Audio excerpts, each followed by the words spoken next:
So, what's up mga kamartis natin dyan? Kumusta tayong lahat dyan? Kumusta ang ating buhay-buhay? Always pray to God and be safe always.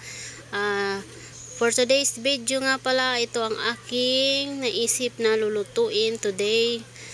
Ito yung tinatawag nilang sizzling hotdog. So, maiba naman tayo para may iba namang So, ayan mga kamarites, di ba nga, sabi nga nila, pag isa ka ng may bahay, ikaw ang magbabudget, ikaw ang mag-iisip kung anong uulamin, ikaw ang mag-aalaga ng mga anak mo. So, ayan, pag pumasok ka sa pagiging misis, so ayan, kailangan mo nga yan, matutunan lahat, yung pagluluto, pag-aalaga ng mga anak, kung paano mag-budget.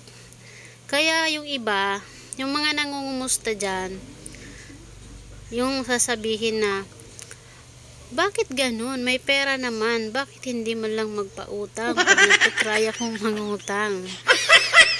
Ang hirap lang mag-explain, no?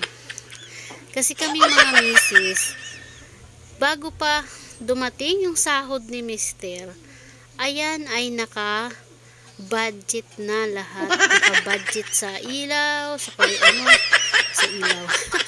Naka-budget yan sa kuryente. Lahat yan naka-budget. Sa gasolina, sa motor namin, sa baon ng anak, sa puntang school, sa pagkain, sa gasol.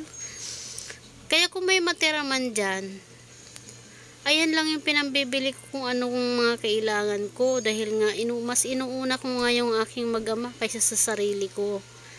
Ayun pa ba naman na ipapautang ko pa sa inyo? Aba, maawa naman kayo. So, ayan nga guys. Ayan, nakarating na akong kung saan-saan sa aking pagluluto, diba? Pagluluto lang yon kung anong hugot kung anong hugot ang mga pinagsasabi. So, ayan nga guys, nakaluto na nga tayo. Ayan, diba? Mukha nang masarap. Kaya i-try nyo din to. Tipid na. Tipid tips. Thank you for watching.